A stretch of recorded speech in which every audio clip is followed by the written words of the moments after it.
Timernya gimana? Beda. Timernya. Timer, Yuda nggak siap timer? Oke, biar aku aja timernya. Oke. Saya tak ini grafiknya keluar masuknya. Oke. Biar Yuda nanti moderatornya. Oke, kalau gitu ini kita mulai ya sekarang. Saya kasih salam dulu kedua narasumber, yaitu Bapak Agus Supeno. Assalamualaikum warahmatullahi wabarakatuh dari Muslim. Waalaikumsalam warahmatullahi wabarakatuh. Kemudian narasumber Bapak Pendeta Dale Dompas dari Kristen Advent. Selamat malam, Pak. Selamat malam. Assalamualaikum. Salam sejahtera untuk kita semua. Oke, baik. Nah, ini kita minta masing-masing open statement. Silakan dimulai dari berapa lama, Non? 3 menit ya. Untuk opening statement bagusnya 5 menit. 5 menit. Masing-masing pihak itu 5 menit. Rule-nya saya ingin memberitahukan rule-nya dulu sebentar. Dari masing-masing pihak, baik Kristen dan Muslim, opening statement-nya 5 menit, lalu akan ada sesi tanya-jawab. Itu untuk bertanya itu 1 menit, dan untuk menjawab 2 menit cukup? Bagaimana? 3 menit lah. 3 menit. 3 menit. Nah, begitu seterusnya nanti. Ya, misalkan kayak Pak Dale nanti bertanya 1 menit, lalu dijawab sama Pak Agus Supeno 3 menit. Nah, setelah Pak Agus Supeno menjawab, Pak Agus Supeno bertanya 1 menit ke Pak Dale. 1 menit ya. Pak Dale menjawab 3 menit, lalu bertanya. Begitu rule-nya sampai 3 kali. Nah, pastinya seperti itu ya, Pak ya. Jadi yang bertanya 1 menit, yang menjawab 3 menit.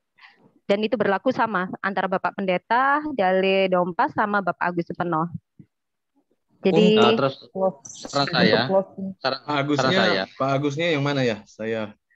Oh ya, silakan Pak Agus. Assalamualaikum Pak Agus.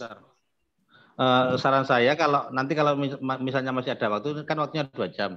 Kalau masih ada waktu, berarti ini selesainya nanti jam 22.20 nggak apa-apa, Pak ya? Mungkin saya 1 jam aja, seperti tadi disampaikan. Katanya 1 jam yang terakhir biar audiens yang diskusi. Oh gitu. Oke. Berarti 21.20 Pak ya? Siap. Oke. Ya udah lanjut. Durasinya berarti ini temanya dari laptop. Temanya adalah tentang sunat menurut perspektif Islam dan Kristen. Nah, closing statement nanti 7 menit ya masing-masing pihak. Oke ya. Ini bisa dimulai. Mulai sekarang. Silakan. Boleh Pak Agus, saya mau lihat wajahnya biar tertampil dua-dua di tempat saya. Sorry. Nah, ini sudah Pak. Saya mau pin dulu ya. Open cam Pak Agus. Ya, ini sudah. Jelek Pak. Ya, namanya di kampung. Oke, silakan. Bisa dimulai dari siapa dulu? Silakan, bisa dari Pak Dale dulu boleh. 5 menit. Baik, Assalamualaikum warahmatullahi wabarakatuh. Salam sejahtera untuk kita semua. Puji Tuhan, terima kasih undangan dari Adinda Rosalba dan juga Islam.net Media. Boleh ada kesempatan untuk kita dialog bersama-sama pada malam hari ini. Menyangkut topik kita mengenai sunat, saya bersama Pak Agus Supeno. Saya kurang begitu tahu CV-nya Pak Agus tadi seperti apa, tapi izinkan saya perkenalkan diri. Saya seorang pendeta dari Kristiani tentunya, dan Kristen Advent khususnya ya. Mungkin agama kita agak mirip-mirip dengan Islam untuk beberapa hal, tetapi pada saat ini izinkan saya untuk mewakili Kristen, tetapi dalam hal ini adalah pendapat saya pribadi. Mungkin ada Mungkin ada pendapat-pendapat yang lain, tapi ini adalah pendapat saya secara pribadi. Bicara soal sunat, sunat itu kita bagi dua saja, sunat di Perjanjian Lama dan sunat di Perjanjian Baru. Bagi saya secara pribadi, sunat itu di Perjanjian Lama, kalau kita lihat di Alkitab orang-orang Kristen, maka saya kira ayat yang pertama yang bicara mengenai sunat itu adalah terdapat di dalam, kalau saudara-saudara punya Alkitab, terdapat di dalam kitab Perjanjian Lama. Dan kalau kita melihat satu persatu kitab Perjanjian Lama, cukup banyak ulasan mengenai sunat. Dan yang paling berkesan adalah yang ditulis di dalam Kejadian 17 ayat 10. Inilah perjanjianku yang harus kamu pegang, perjanjian antara aku dan kamu serta keturunanmu, yaitu setiap laki-laki di antara kamu harus disunat. Jadi ini Tuhan sendiri yang menyampaikan pada waktu itu untuk katanya setiap laki-laki itu harus disunat. Dan ini perintah langsung daripada apa? Daripada Tuhan. Dari Tuhan kepada Abraham konteksnya ya. Dari Tuhan kepada Abraham. Nah, kalau kita kemudian melihat lebih lanjut bahwa di dalam Perjanjian Baru seakan-akan sunat itu kemudian sudah digantikan ya. Sudah digantikan. Itulah sebabnya banyak orang Kristen yang sudah tidak disunat lagi ya, sudah tidak disunat lagi. Karena ada ayatnya juga di dalam Lukas 2 ayat 21. Dan ketika genap 8 hari dan ia harus disunat ya. Ketika genap 8 hari dan dia harus disunat. Maka di dalam ayat ini disampaikan bahwa seorang bayi yang baru dilahirkan yang bernama Yesus, dia yaitu yang disebut oleh malaikat sebelum ada di dalam kandungan. Jadi Yesus sendiri masih disunat sebenarnya. Kalau di dalam Lukas 2 ayat 21, Yesus adalah contoh daripada orang Kristen. Kristen itu adalah pengikut Kristus. Dan Yesus sendiri disunat dalam Lukas 2 ayat 21. Dan ketika genap 8 hari dan ia harus disunatkan, ia diberi nama Yesus, yaitu nama yang disebut oleh malaikat sebelum ia dikandung oleh ibunya. Jadi Yesus disunat. Perjanjian Lama menyebutkan tadi ada hubungan antara Abraham dengan Allah. Allah menyampaikan kepada Abraham harus ada sunat kepada semua. Yesus di dalam Perjanjian Baru kemudian juga apa? Ketika dia dilahirkan pada hari ke-8 kata Alkitab, dia disunat. Nah sekarang jadi pertanyaan, kenapa orang Kristen sudah tidak apa? Tidak lagi disunat ya. Tidak lagi disunat dan lain sebagainya. Saya lihat waktu sudah sangat singkat, saya kutip satu ayat Roma 2:27. Jika demikian maka orang yang tak ya 30 detik lagi. Silakan. Ya, jika demikian maka orang yang tak bersunat tetapi yang melakukan hukum Taurat akan menghakimi orang yang mempunyai hukum Taurat dan sunat, tetapi yang melanggar hukum Taurat. Jadi sunat bagi saya secara pribadi kita terima bukan sebagai bentuk tuntutan agama lagi, melainkan sebagai bentuk hukum kesehatan saja. Jadi kita disunat karena kesehatan, bukan tuntutan agama. Ada ulasan yang lain, tapi waktunya sudah habis. Terima kasih. Silakan. Oke, silakan Pak Agus Supeno. Oke, mungkin saya share screen dulu, Pak. Share screen dulu.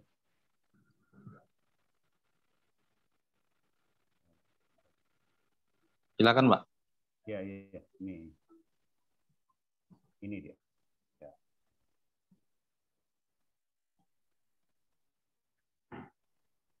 Oke, 5 menit, Pak. Ya, sudah, ya. Sudah kelihatan. Sudah, Pak. Assalamualaikum. Ya, Assalamualaikum warahmatullahi wabarakatuh.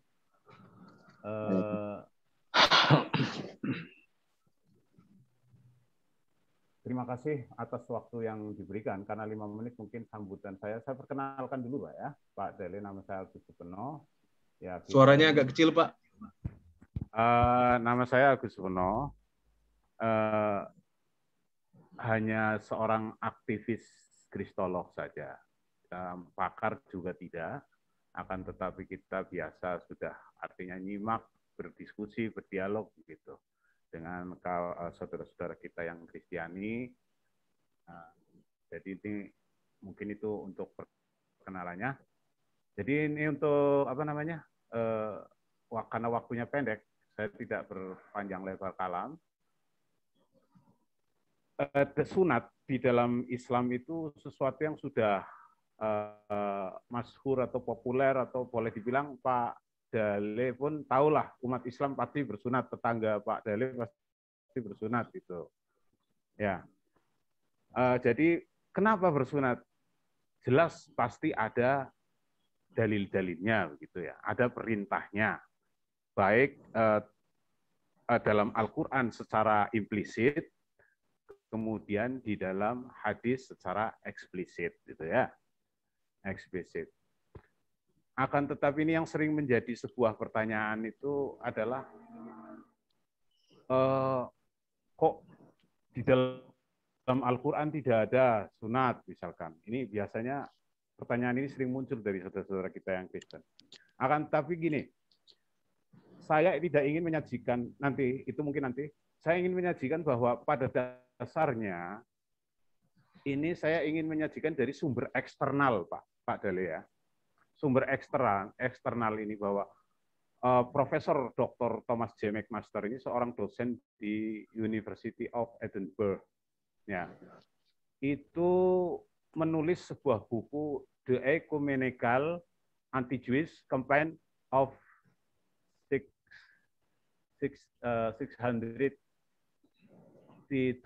ya. And its impact. Ya, artinya kira-kira gerakan pembaptisan besar-besaran anti Yahudi, kampanye pembaptisan besar-besaran ini pada tahun 632, di mana 632 juga bertepatan mendekati kematian Nabi Muhammad. Jadi dalam bukunya Thomas J. McMaster ini kebetulan saya unduh juga dari webnya beliaunya itu ya, bahwa dulu itu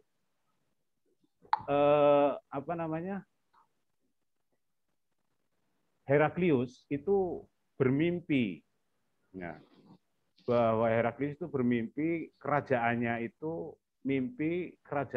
dikalahkan oleh orang-orang bersunat. Ya.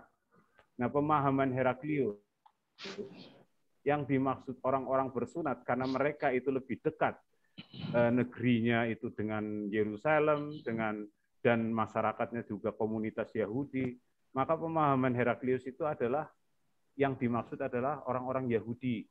Ya.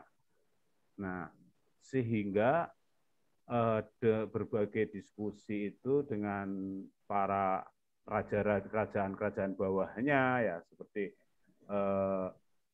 King of the Frank misalkan ya, yang di Prancis itu, kemudian banyak lagi ya dengan bawahannya itu, untuk melakukan satu gerakan anti Yahudi dengan melakukan pembaptisan besar-besaran. Bahkan mereka kalau mereka itu dikhawatirkan bahwa yang dimaksud itu adalah Yahudi itu sampai terjadi pembunuhan. Nah, mengenai kisah ini sumber eksternal ya Pak ya, sumber eksternal. Bahwa kisah ini itu sudah populer. 30 detik lagi, Pak Agus. Romawi. Ya, berapa menit? 30 detik lagi. 30 detik. Ya. Jadi mereka ini mengatakan cerita ini sudah populer ya, dan populer. Kemudian faktanya bahwa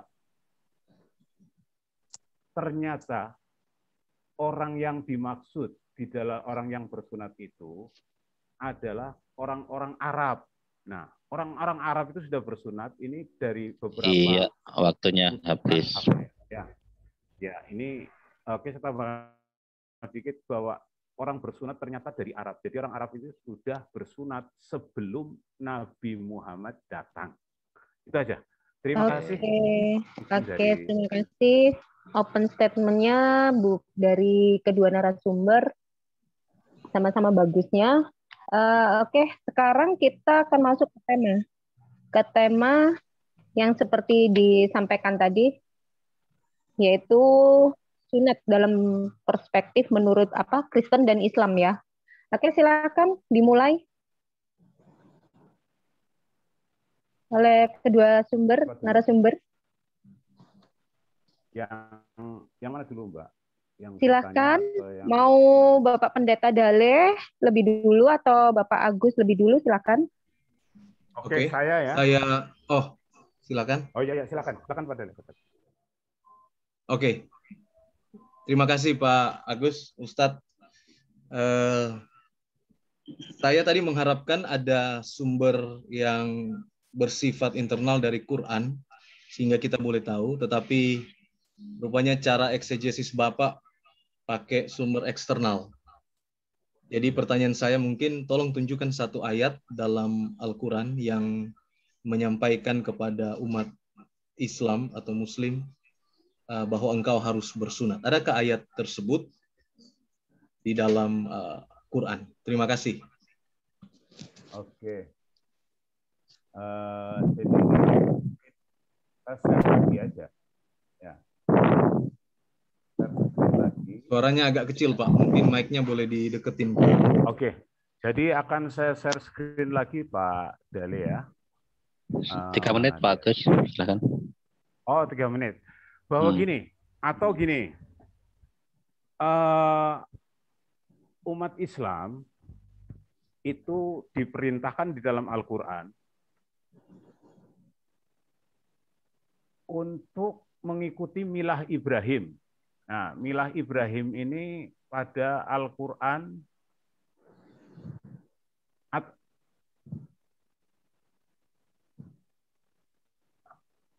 milah Ibrahim ya. Sebenarnya maunya saya share screen, tapi nanti dah.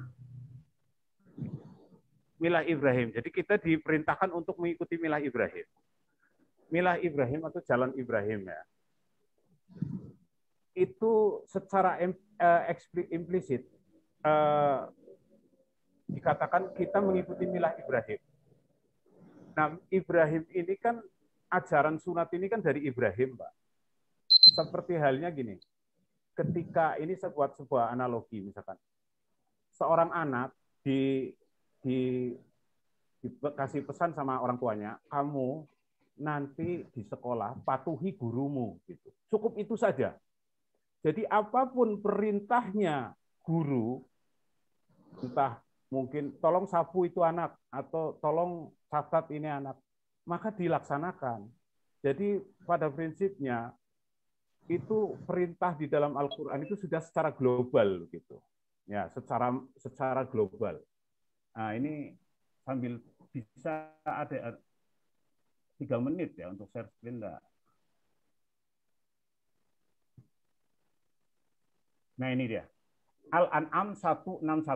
Katakanlah sesungguhnya. Nah, sesungguhnya itu katakanlah Allah perintahkan kepada Muhammad, sesungguhnya aku telah ditunjuk oleh Rabbku, oleh Tuhanku ya, kepada jalan yang lurus, yaitu din yang benar, agama yang benar, milah Ibrahim yang lurus, dan Ibrahim bukanlah termasuk orang-orang yang musyrik.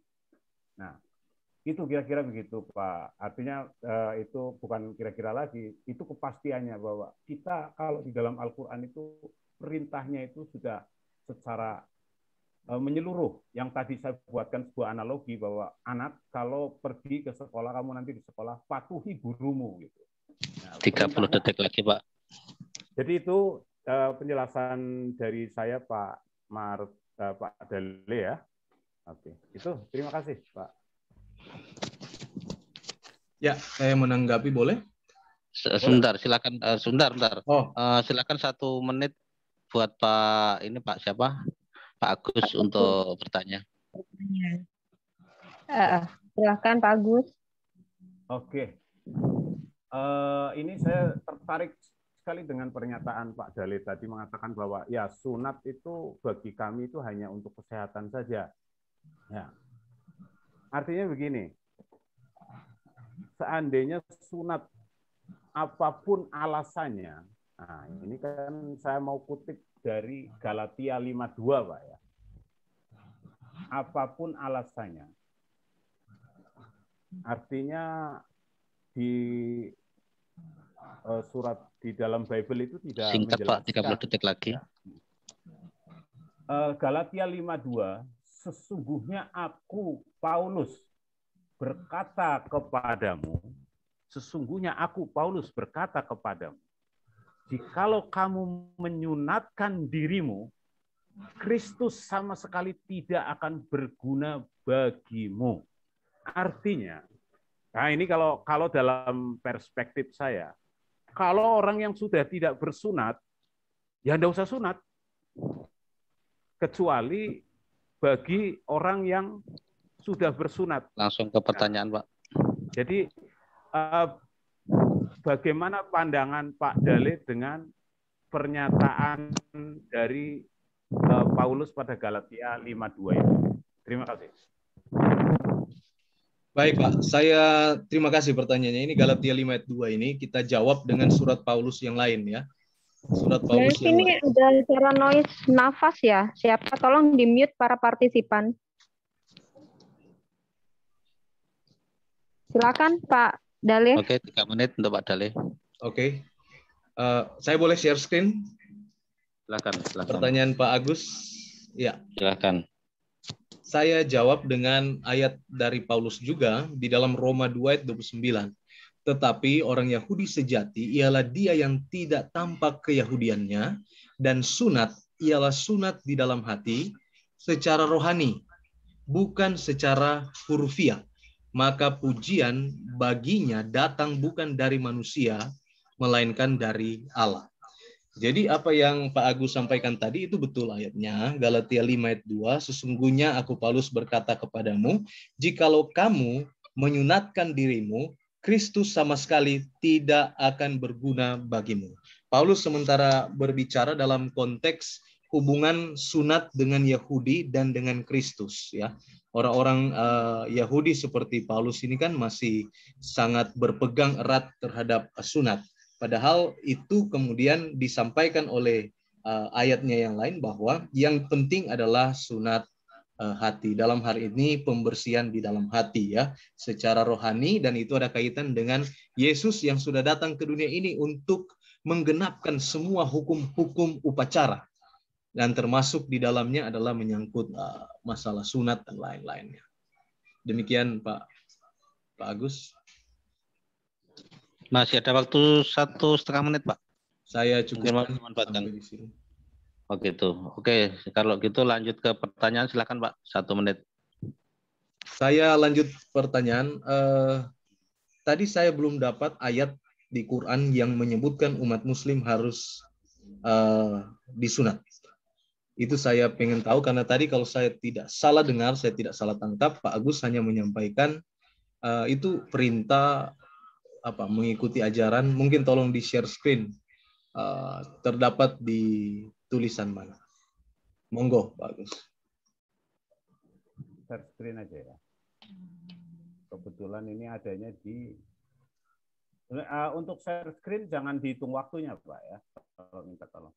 Setelah di share screen dulu baru bicara, Pak. Soalnya ketika Pak Agus mulai bicara waktunya udah terhitung. Bentar, share screen dulu ya.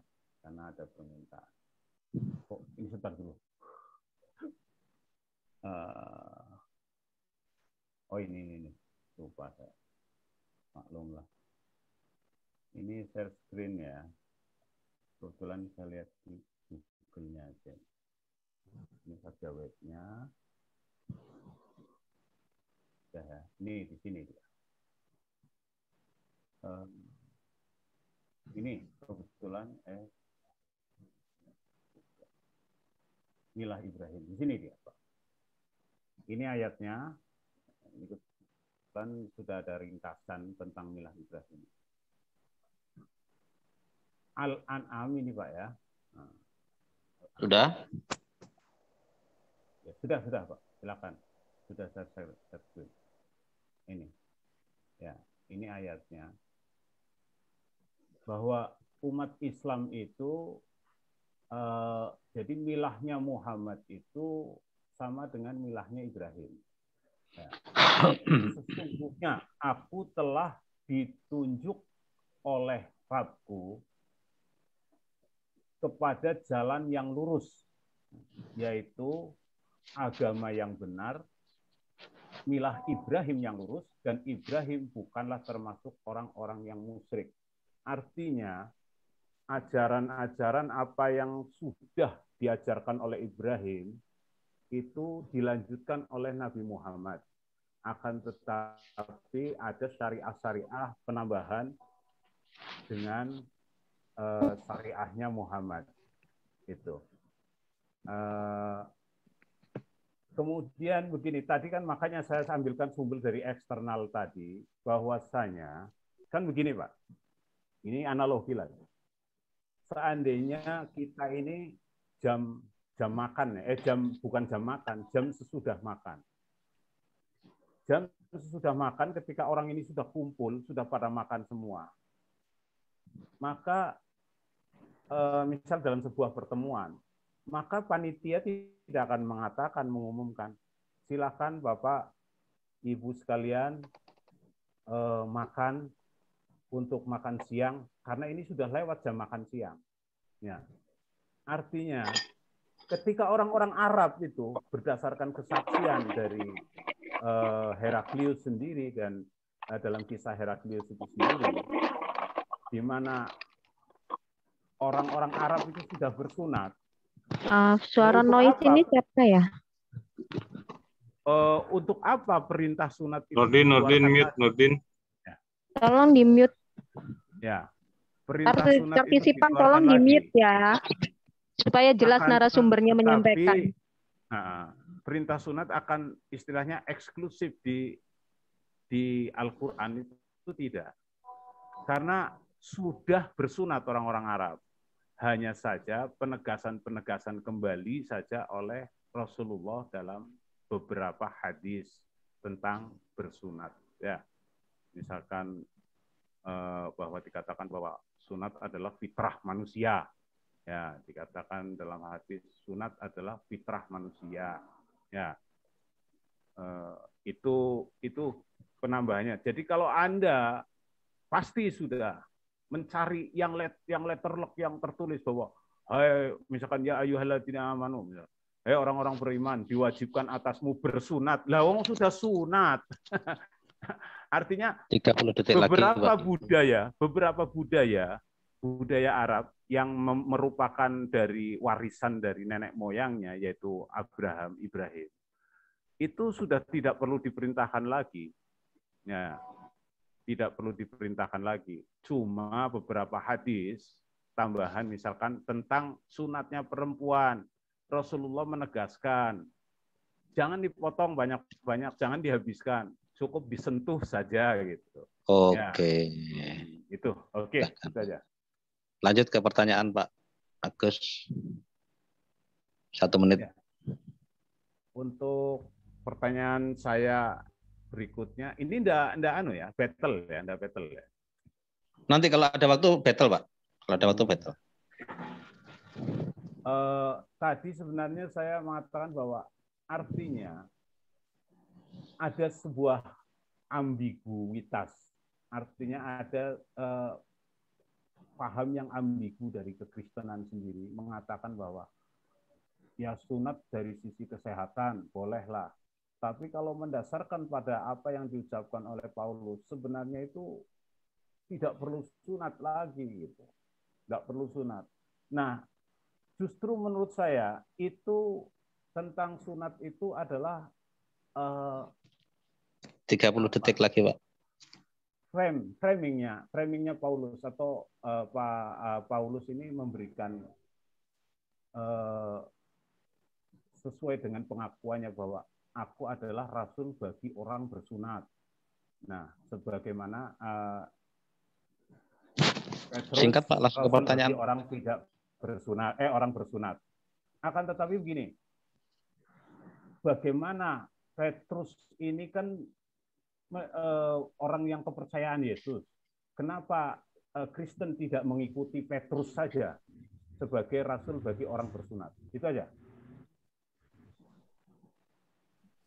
Itu pertanyaan saya. Silakan. Silakan. Ya, 3 menit. baik. Saya mohon maaf menerima pertanyaan Bapak agak rancu menyangkut Petrus dan Paulus. Mungkin yang menjadi pembeda adalah Petrus menjadi rasul ke golongan orang ini dan Paulus menjadi rasul ke golongan orang yang lain. Tetapi yang Bapak angkat adalah menyangkut sunat. Petrus tak bersunat, Paulus bersunat. Artinya Paulus ke Yahudi, Petrus ke bukan Yahudi dan sebaliknya. Saya hanya menyampaikan saja mungkin berkaitan juga dengan pernyataan Bapak tadi. Saya mau share screen bahwa kalau di dalam Alkitab itu jelas ada tulisannya di Perjanjian Lama, Kejadian 17 ayat 10, memang jelas Tuhan sampaikan kepada Abraham, inilah perjanjianku yang kamu harus pegang, yaitu perjanjian antara aku dan kamu serta keturunanmu, yaitu setiap laki-laki di antara kamu harus disunat. Itu jelas Tuhan bilang ke Abraham, dan Abraham lakukan itu. Nah, kalau di Quran tadi sepertinya tidak ada. Alasan Bapak adalah karena itu sudah bagian daripada budaya. Saya kira itu bagian daripada budaya. Kalau dapat saya simpulkan, artinya sudah ada sebelumnya. Jadi ketika Quran itu datang, maka itu sudah tidak perlu lagi ditulis, karena itu sudah menjadi bagian daripada kehidupan sehari-hari. Dalam arti kata, saya bisa artikan itu adalah budaya. Yang kalau mau dirujuk lebih jauh lagi, dari sini Pak, Kejadian 17 ayat 10. Bapak bilang tadi kan mengikuti milad daripada Abraham. Ya ini buktinya di dalam Kejadian 17 ayat 10 ya. Saya kira mungkin kita saling melengkapi ya malam hari ini. Terima kasih. Silakan Pak. Interupsi. Sebentar, untuk partisipan belum ya? Karena ini masih waktunya buat 2 narasumber menyelesaikan temanya. Sekarang ini waktunya Pak Dale ya untuk memberi pertanyaan ke Pak Agus. Oke, terima kasih. Saya bertanya pada hari keberapa? Apakah ada periode waktu tertentu seseorang yang dilahirkan dalam kultur Islam atau Muslim untuk dilakukan sunat, dan apakah ada batasnya? Kalau periode tertentu sudah tidak bisa, harus di periode ini. Terima kasih. Baiklah. Jadi begini, di dalam beberapa hadis disebutkan bahwa sunat itu pada 7 hari. Jadi hampir sama, bukan 7 hari setelah dilahirkan. Akan tetapi bahwasanya kultur masyarakat Islam itu sendiri itu tidak memaksakan 7 hari, artinya tidak harus 7 hari. Karena umat Islam atau Rasulullah ini, Muhammad ini, keturunan Ismail. Nah, Ismail pun bersunat, tidak persis di 7 hari. Ya. Akan tetapi, dari budaya-budaya ini, artinya budaya-budaya Islam ya, yang sudah dibawa turun-temurun itu, Islam tidak memberikan batasan orang bersunat. Seandainya Pak Dale itu mu'alaf, maka saya sudah kadung. Seharusnya saya harus dari umur 7 hari. Ya. Nah, 7 hari itu harus sudah disunat. Tidak. Ikuti kewajiban bahwa sunat adalah fitrah bagi manusia. Ya, bersunat. Ya, itu artinya ketika Abraham di dalam Bible sendiri mengatakan bahwa sunatlah orang yang ada di rumahku, orang-orang ini bisa disunat walaupun tidak harus 7 hari. Ya, demikian artinya tidak membatasi umur, bukan harga mati. Gitu. Itu penjelasan saya dari Pak Dale ya.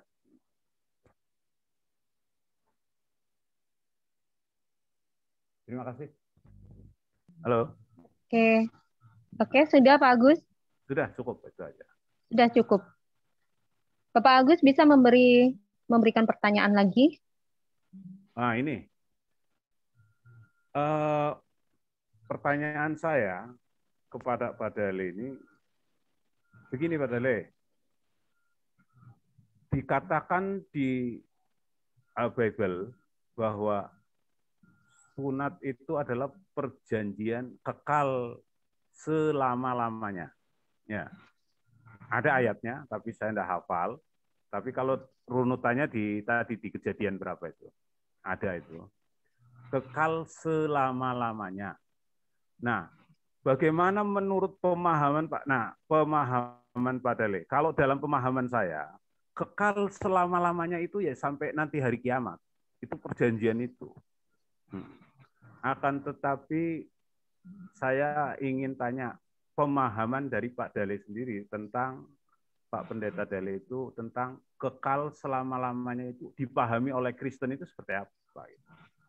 Oke, itu aja pertanyaan saya. Oke, lanjut Bapak Dale.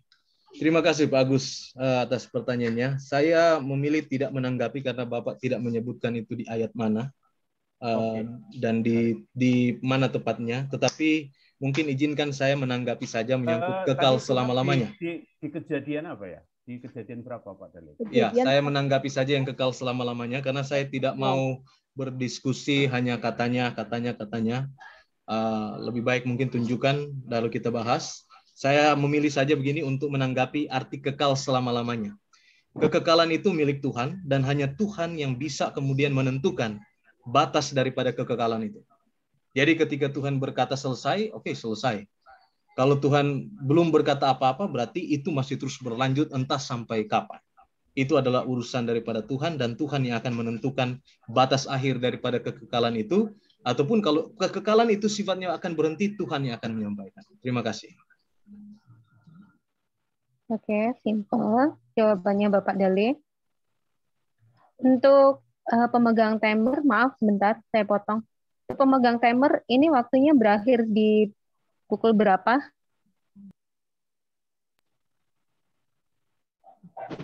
Jam 22. Maksudnya ini tadi kan tema sesinya durasinya 1 jam untuk kedua narasumber. Lalu saya kira tinggal 5 menit lagi. Iya. Ya, jam 9. Ya, Mbak. 1 jam kemudian silakan diskusi yang lain. Iya, untuk partisipan. Dan audit. Nah. Oke, silakan. Kalau gitu ini masuk ke siapa ini?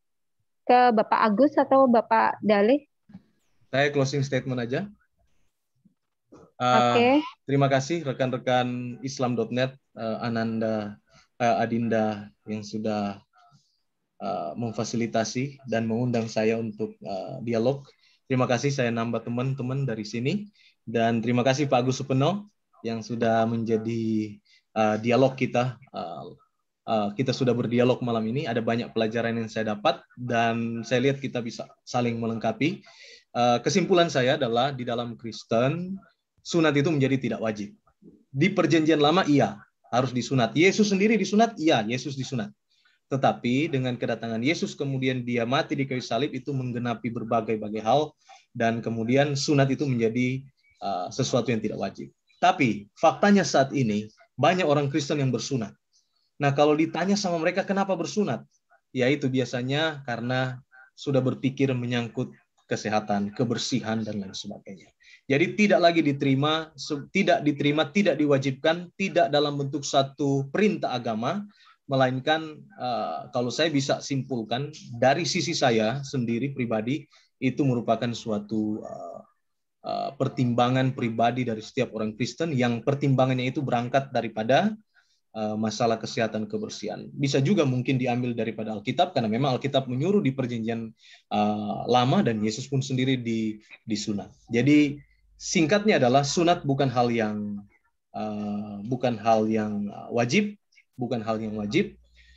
tetapi bisa untuk dilakukan, bisa disunat. Terima kasih. Wassalamualaikum. Oke, sekarang waktunya Pak Agus untuk buat closing statement. Pak Agus, silakan. Oke lah, karena waktu sangat pendek ini untuk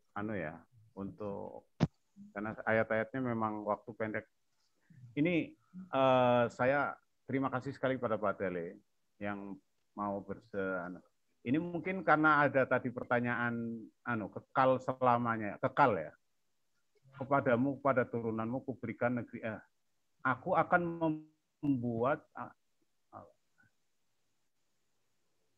dari pihakku, inilah perjanjianku dengan engkau. Engkau akan menjadi bapa karena itu aku akan mengadakan perjanjian antara aku. Nah ini, aku akan mengadakan perjanjian antara aku dan engkau untuk keturunanmu, turun-temurun menjadi perjanjian kekal, supaya aku menjadi Allahmu dan Allah keturunanmu.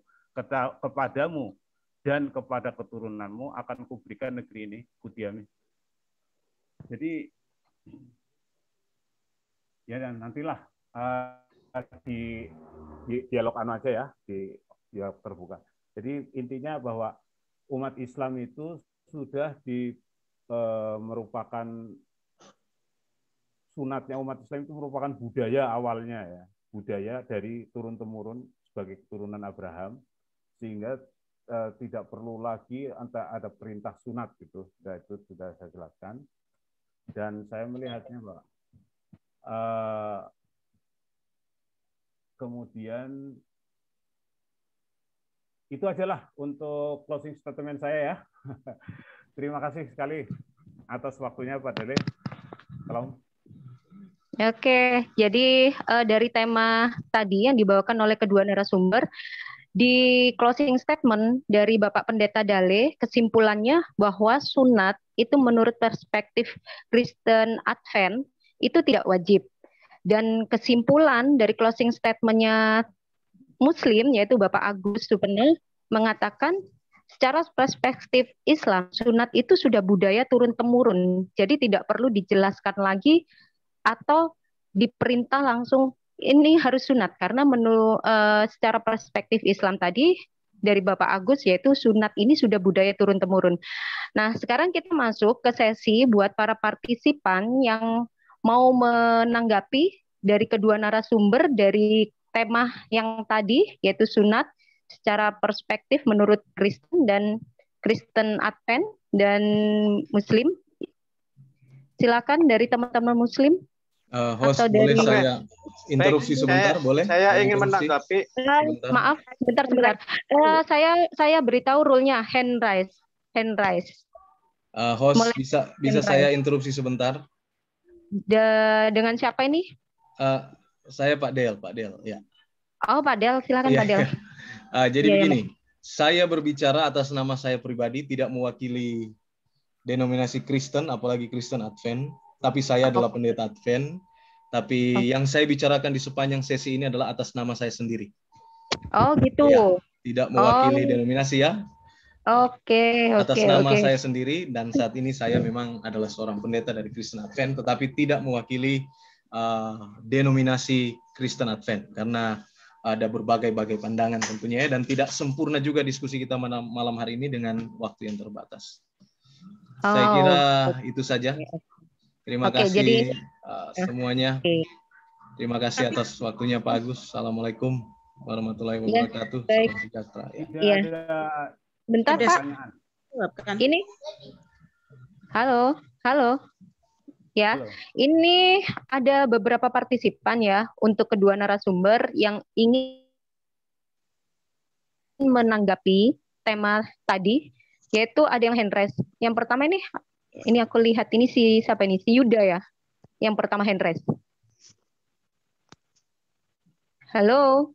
Ya, assalamualaikum warahmatullahi wabarakatuh. Oke, waalaikumsalam. Silakan, tolong dipersingkat ya.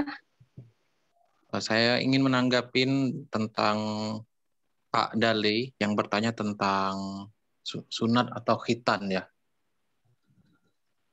Tadi sebenarnya Pak Agus Supeno sudah menyatakan bahwasannya dalam Al-Quran itu tidak berbicara secara tersurat mengenai khitan atau sunat. Karena begini ya Pak Dalu, Al-Quran tidak menjelaskan tentang biografi sebagaimana seperti halnya Yesus dijelaskan sunat pada hari ke-8 dan lain semacamnya. Tetapi secara implisit dijelaskan dalam beberapa surat. Ini saya boleh share screen ya? Silakan, bisa dipercepat. Ya, ada dalam salah satu hadis Nabi dari Abu Hurairah radhiyallahu anhu, ia berkata, 5 dari fitrah yaitu khitan, istidat atau mencukur bulu kemaluan, mencabut bulu ketiak, memotong kuku, dan mencukur kumis. Nah, dalam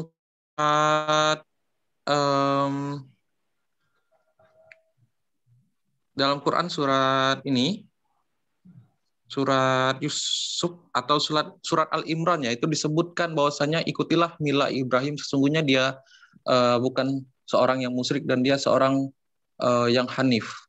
Jadi aspek-aspek daripada milah itu sebenarnya terdiri daripada bertauhid atau mengesahkan Allah, lalu berkurban, lalu beribadah haji, lalu berkhitan dan lain semacamnya. Sebenarnya itu Pak, jawaban daripada Bapak itu. Karena milah itu sendiri mencakup semua pertanyaan daripada Bapak tentang khitan itu. Nah, di situ termasuk aspek-aspek daripada khitan atau sunat itu, Pak. Sekian, terima kasih. Oke, gimana Pak Dale? Apa bisa diterima penjabaran dan penjelasan? Saya terima aja, walaupun tadi namanya dijelaskan saya terima saja, tapi saya kira pertanyaan saya jelas tadi, di mana di dalam Quran, bukan di hadis, jadi di Quran. Memang jawabannya sudah ada kok tadi, bahwa memang Pak Agus Supeno sudah menyampaikan itu tidak ditulis secara literal, tapi eksplisit saja. Saya kira itu. Terima kasih sudah berusaha menerangkan. Oke, kalau gitu sekarang saya lihat yang hand raise kedua Bapak Agung Nugroho. Pak Agung Nugroho, silakan.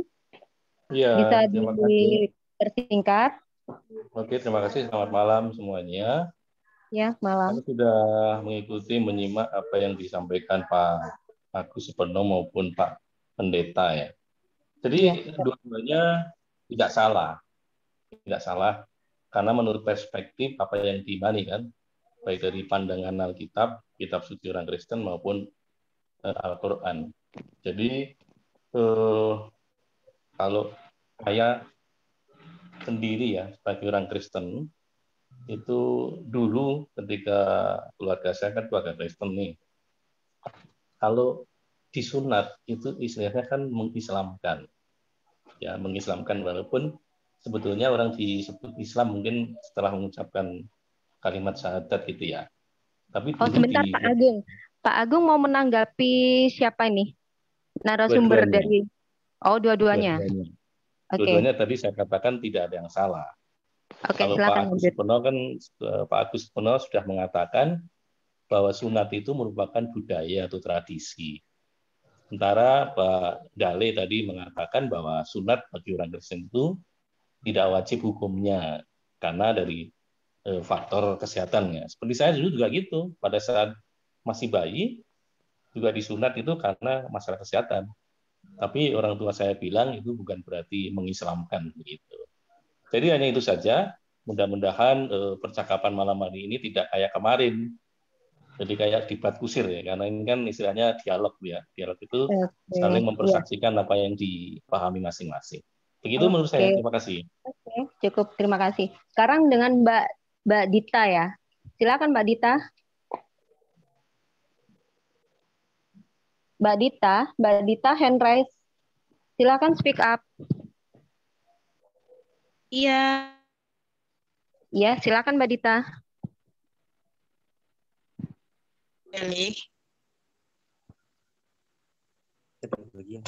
Kedengaran nggak ini suaranya? Sudah jelas sekarang, Mbak.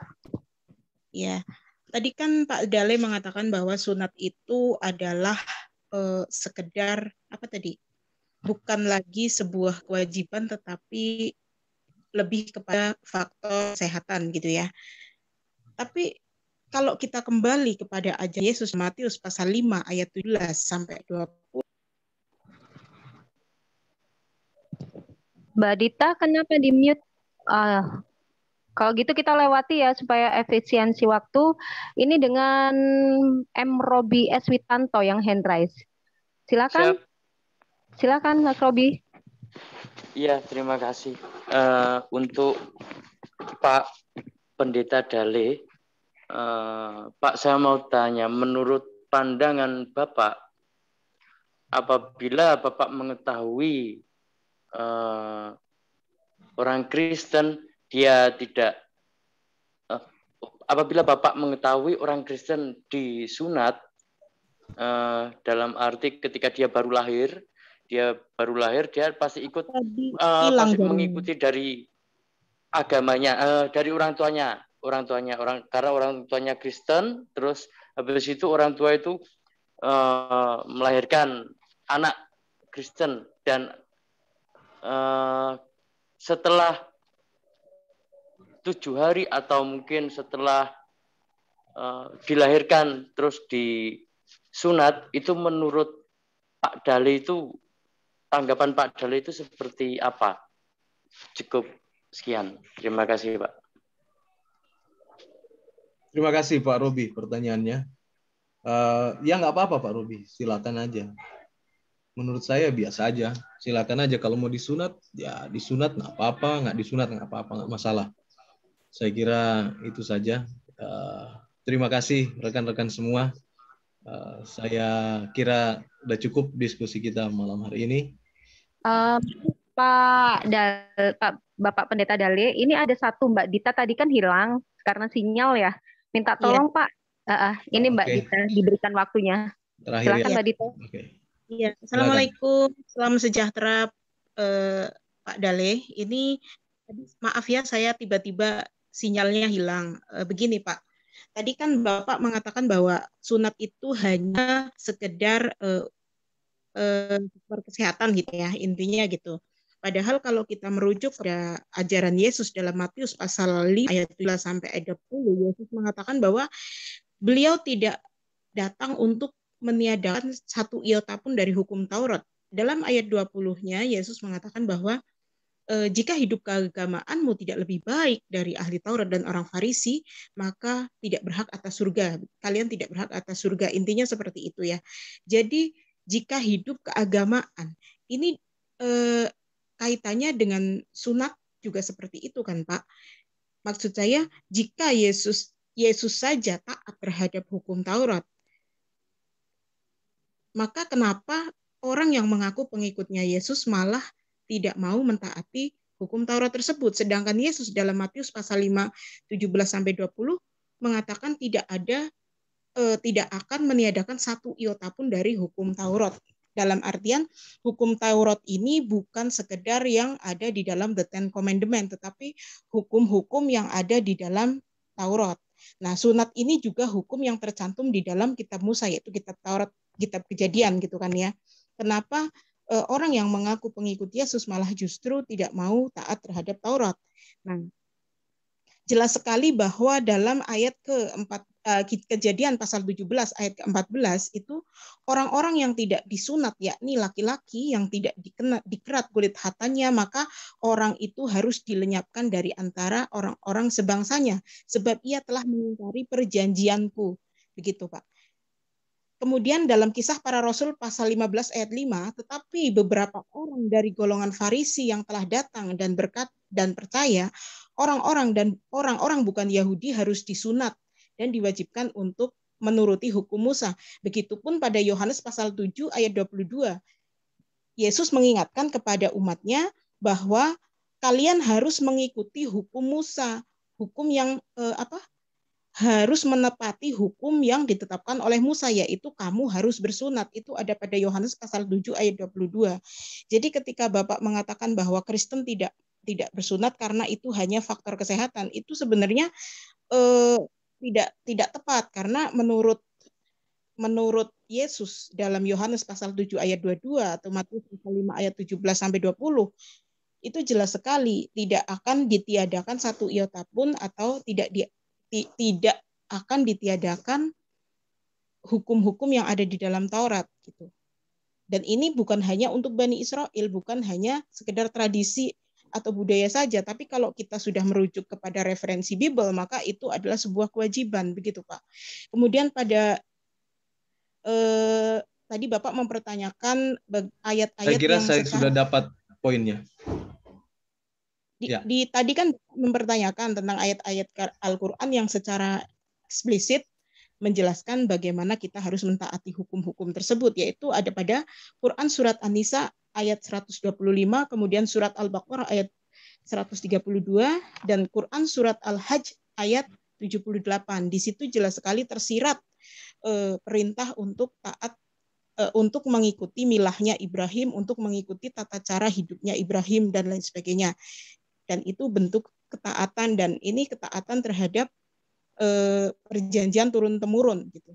Karena keturunannya Ibrahim itu tidak hanya Bani Israel, tetapi juga tidak hanya Bani Ishak, tetapi juga Bani Ismail. Dan Rasulullah Muhammad itu salah satu dari bernasab kepada Ibrahim alaihissalam, maka harus mengikuti hukum-hukumnya, begitu Pak. Silakan Pak. Oke, bagus sekali. Silakan Pak Dali. Ya, terima kasih. Saya menanggapi yang terakhir dulu ya, karena banyak sekali pendapatnya, argumennya. Iya. Saya tanggapi yang terakhir tadi. Jadi seperti yang Mbak Bernadita bilang, bahwa itu tersirat, bukan tersurat. Ya. Dan itu disampaikan juga oleh Pak Supono tadi. Jadi saya menemukan bahwa memang tidak ada di dalam Al-Quran. Yang ada tersirat, mengikuti milad Ibrahim. Kan begitu.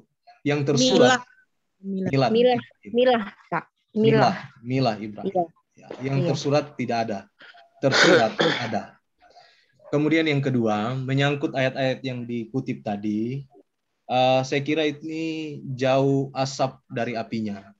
Ayat-ayat yang dikutip tadi itu bukan berbicara soal yang disampaikan ya, karena saya mengerti bahwa untuk memahami keseluruhan sebuah kitab itu harus menjadi orang yang mempercayai kitab itu, bukan hanya mengutip-ngutip saja.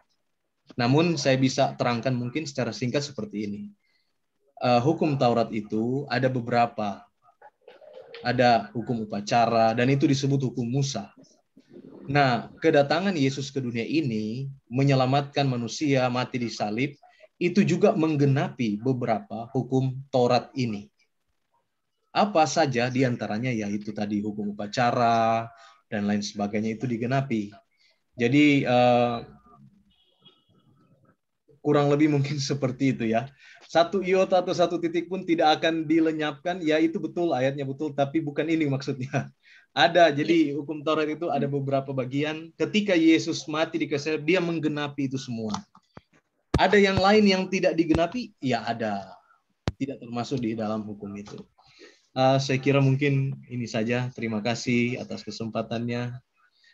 Terima kasih sudah diskusi dengan teman-teman semua. Saya pamit undur diri. Oke. Assalamualaikum. Terima kasih. Terima kasih Pak Dale.